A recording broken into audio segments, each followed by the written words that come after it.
on stage. And over to you, Alkistis. Thank you, thank you. Hello everybody, it's so great to be here. Dark dance translates Ankoku Butoh, which is the dance of utter darkness. In his Yameru Maihime,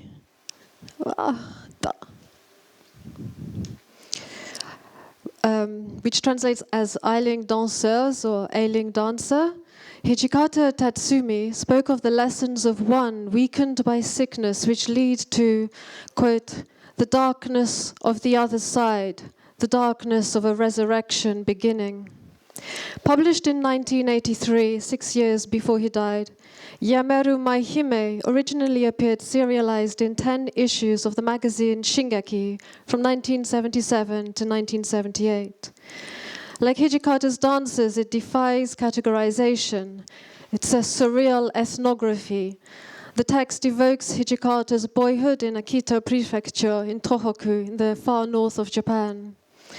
The work was dictated, not written, drawing inspiration from traditional Japanese oral literature, such as the Gidayu, the narrative recitation for the Bunraku puppet theater, and also from the folk songs of Goze, the blind itinerant female singer-musicians. The previous picture is Hijikata in Tohoku revisiting it with Aiko Hozue in 1969, and they took a wonderful series of photographs published as Kamaitachi, which means sickle weasel, one of the mythological characters of North Japan. The pictures will also tell a narrative as I'm speaking, so soak up the images and the words that are on the slides as well. They won't always correspond quite the same. And there's Goze.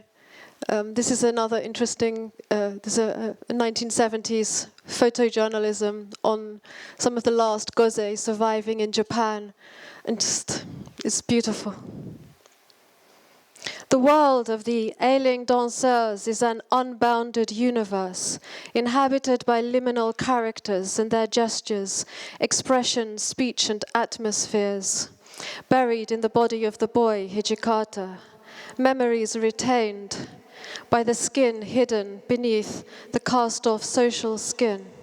As Hijikata said, one skin is the body of that approved by society, the other skin is that which has lost its identity. The process of depersonalization or objectification, a stripping away, which can be likened to a feeling of pure starvation, discovered in the crisis he experiences looking at a beautiful blue sky, is the beginning of Hijikata's dance. Peeling away of the surface to reveal another world within, a world submerged, irrational, but filled with fecund darkness. The dancer renounces a limited self or identity for a body that is receptive to all, that is implicated and involved in all. Such a body is capable of transformation. Hijikata instructed his dancers to descend into the depths of their bodies, to scrutinize their own darkness, to find the roots of movement. The ailing danseurs reveals a deep affinity with the language of his Butoh Fu.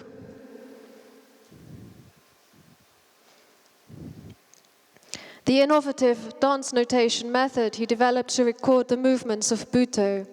The character for Fu commonly means a musical score or a written musical note, but it's also used in compounds to designate a chronicle or genealogy. These dance scores thus function as an archive of Hijikata's process of dance creation, and also in a generative sense, as a beginning, offering ways to conceive of the body and of movement anew. In this way, I perceive in Butoh an esoteric relationship with Abby Warburg's concept of the pathos formel, the pathos formula, images that contain and transmit intensities, dynamic potencies of affect and movement.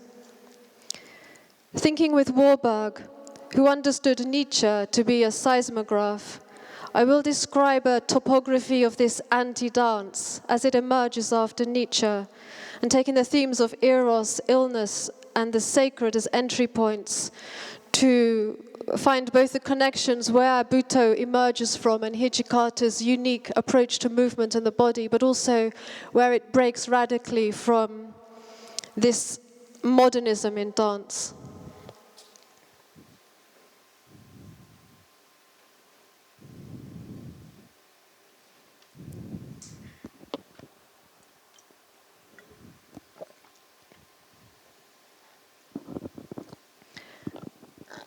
The thought of, oh, where's the light gone? Ah, I can't read. Let's move on. Here. The thought of Nietzsche is inextricably bound to the dawning of modernism in the late 19th century. The figure of the dancer is a recurring motif in his works, and dance especially has been shaken and transformed by his call for a revaluation or transvaluation of all values, giving rise to what I call antinomian dance. The death of God, announced by the madman in Nietzsche's The Gay Science in 1882, heralded an end to the long exile of the pagan gods. The return of the archaic gods can be detected in what has been termed fin de siècle Menadism. With a surge of Dionysian energy, female dancers such as Isadora Duncan, here, and Loie Fuller, and a host more, pioneered a new philosophy of the body and movement. They followed in the wake of archaeological discoveries which revealed the forms of archaic Greek dance, and also the scholarship that disseminated these forms, notably Maurice Emmanuel's influential La Danse Grecque Antique from 1896. Although not a choreographer or a dancer himself, Alfred Jarry must be considered here also for his writings on dance, particularly the chapter Il dansait quelquefois la nuit, he danced sometimes at night, in his pataphysical historical novella Messalin, 1901. As the scholar Jill Fell has argued, the work not only challenged society's attitude to homosexuality, but forms a crucial part of his aesthetic theory and emphasizes his position as a visionary author and a prophet of dance movements to come. With the figure of the male mime, Menester, Jarry challenges both the classical conception of dance and certain tendencies within progressive dance circles. Fell identifies a threefold challenge.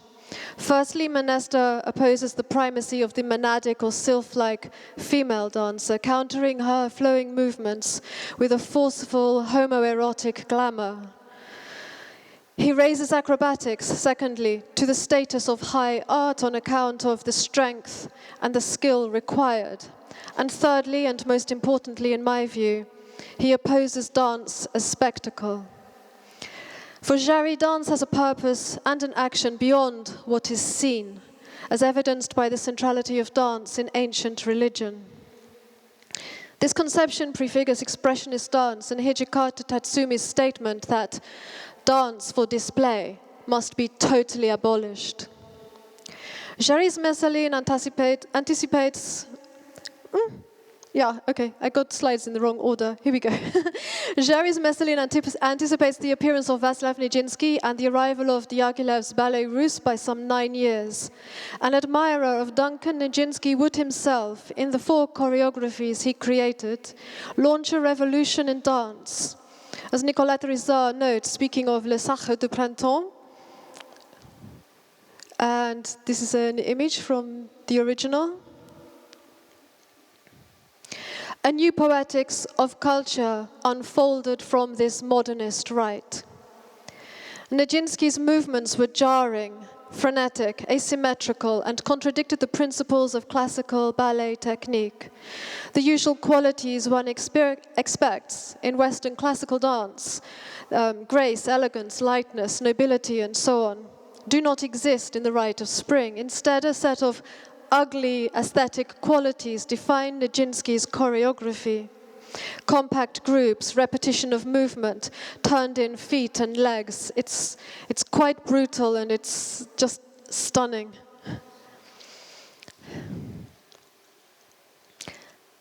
Later, the choreographer Mary Wigman broke with the flowing rhythms of Duncan's imagined Hellenism, creating solos of harsh, fragmented and urgent tensions, angles, rhythms.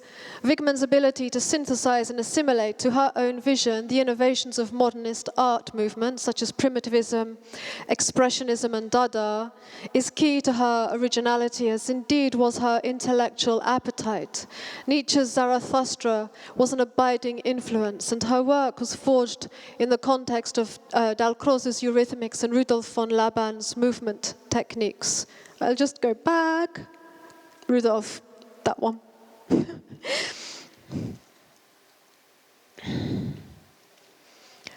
And he declares in his A Life for Dance the aim to be renunciation of all civilizational influences, which is probably having slightly too much faith in humanity's perfectibility. Many Japanese dancers traveled to Germany to train with Wigman and other modern dance and movement teachers. Of these, I will note Eguchi Takaya, who worked with Wigman in Dresden between 1931 and 1933, and who, on his return to Japan, countered Mazumara Katsuko and Ando Mitsuko, both teachers of Hijikata Tatsumi, and the Butoh dancers Kazuo Ono, Akira Kasai, and Carlotte Rikeda among his students. Just a bit more Nijinsky.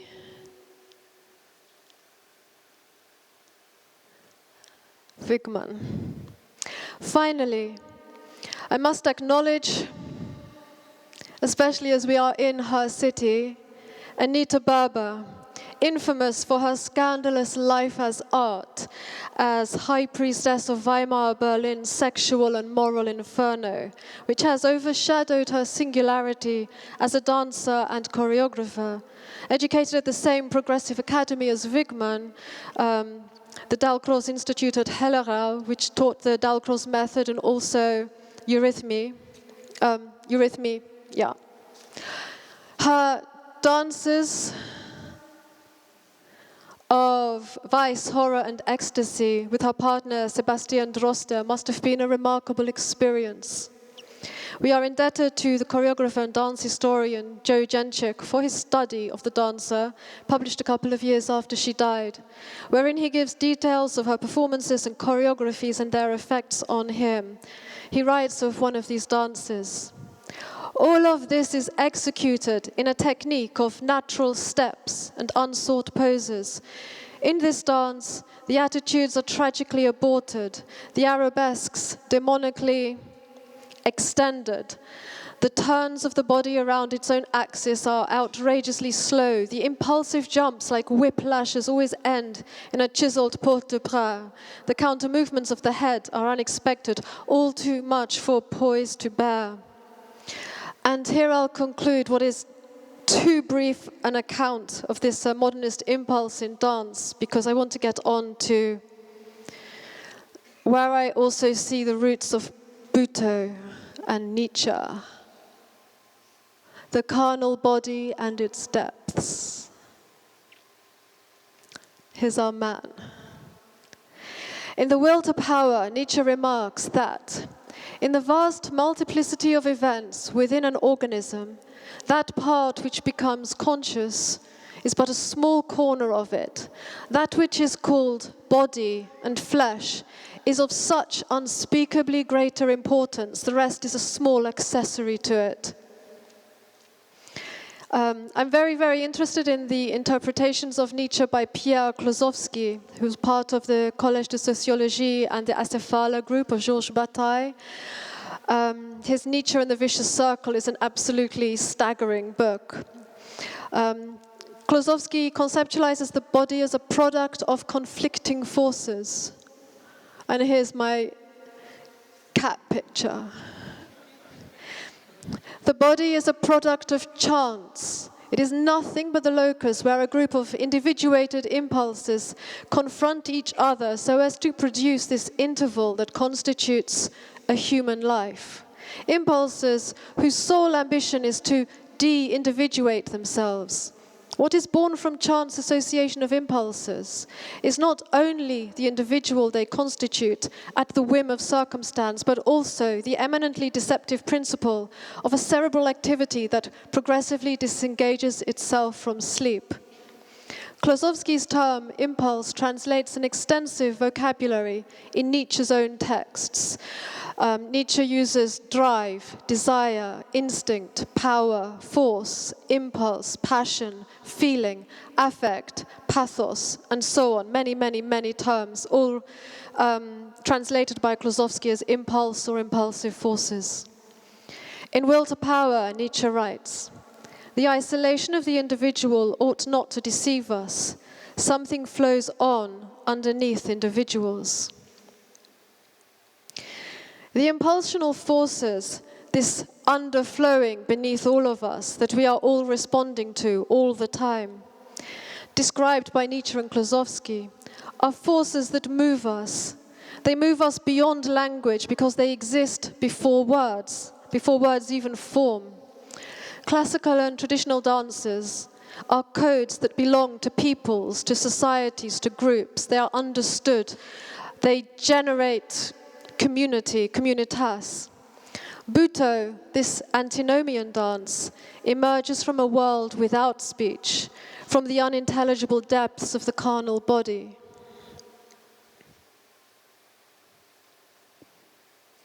The root soil of consciousness. Butoh appears before language has been woven into us. It appears after language departs, when language breaks or fails or leaves us. It gives a testimony to what is incommunicable. Every movement, Nietzsche tells us, is to be conceived as a gesture, a kind of language in which impulsive forces make themselves heard.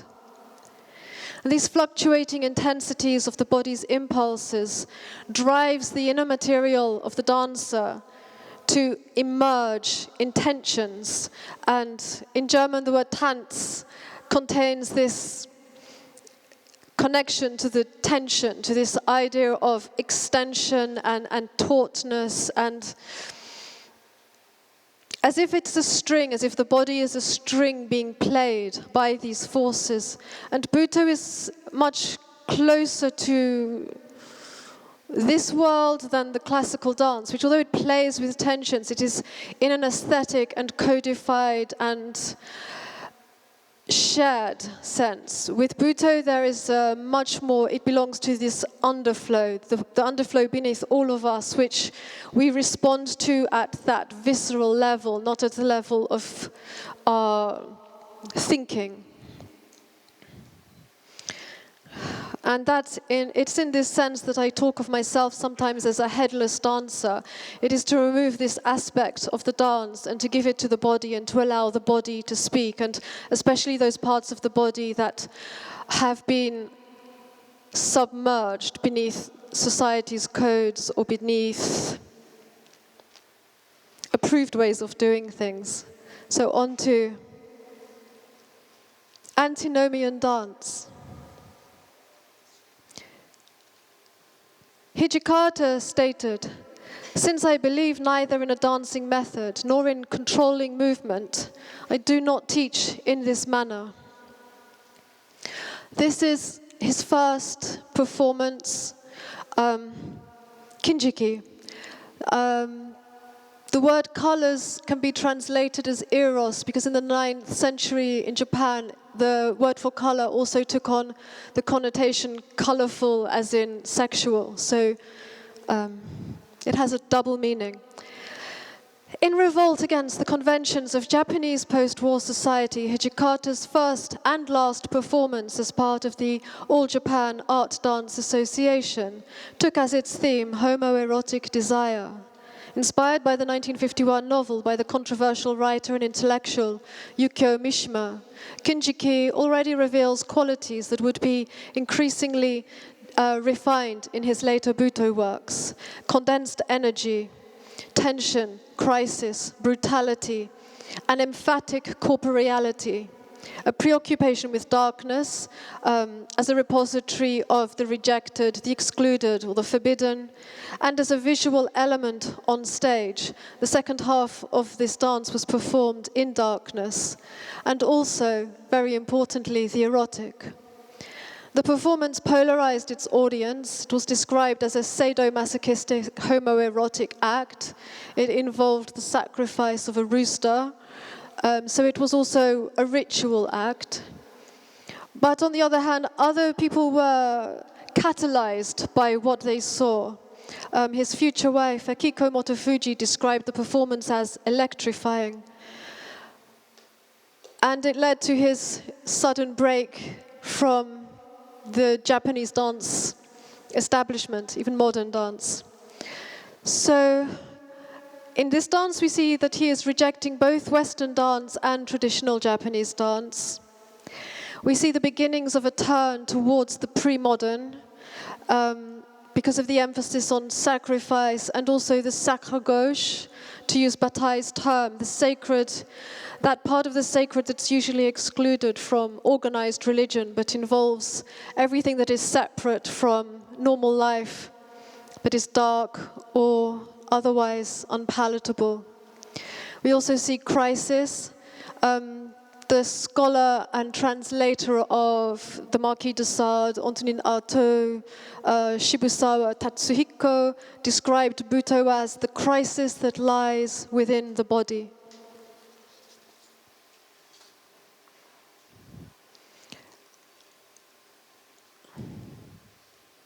And here's Yukio, who inspired. Our generation shot with the magic bullet. Every generation needs one. Oppa. Back. Back. Okay. So this was a later dance, but I'm going to contrast this with Kinjiki because it's very much related in terms, it is both it breaks with this early period of his work, but it also consolidates a lot of those emergent themes. The provocation and eroticism of Hijikata and the Japanese, which is also known by the title Rebellion of the Body or Revolt of the Flesh, is far from that of Kinjiki. There is no narrative or literary underpinning to support his attack. He doesn't resort to anything other than his own body. In this dance, Hijikata expressed the body itself.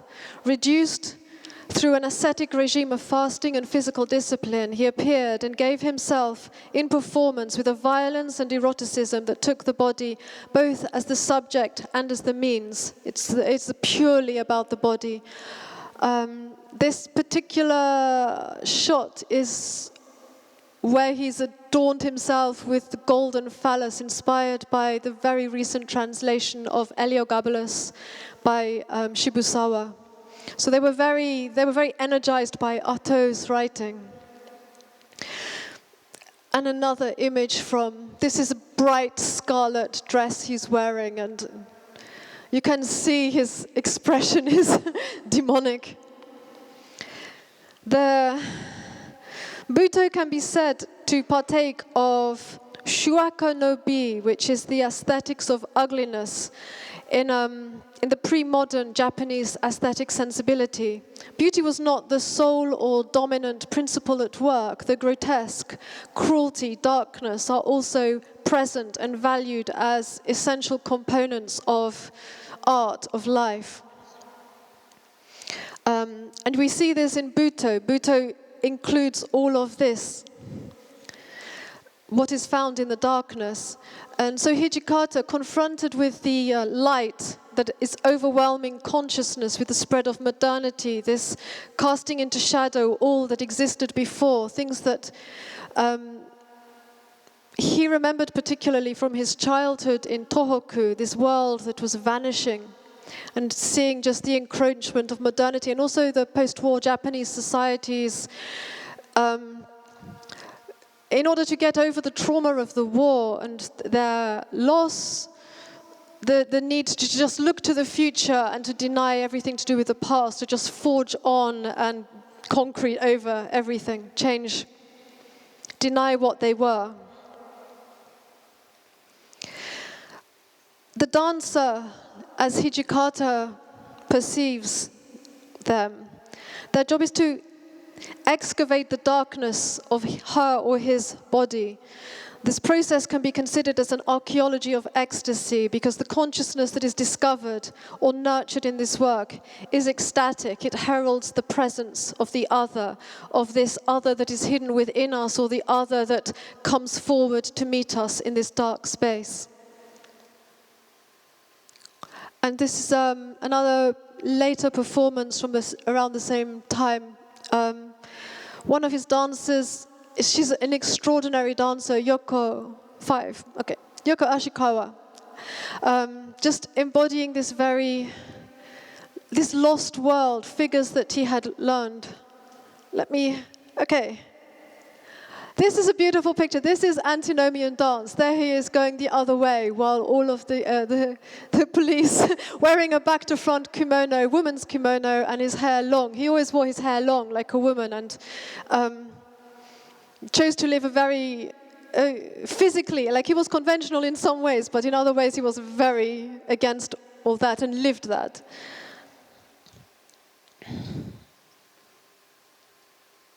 And that was more Glazowski. I'm moving on to illness.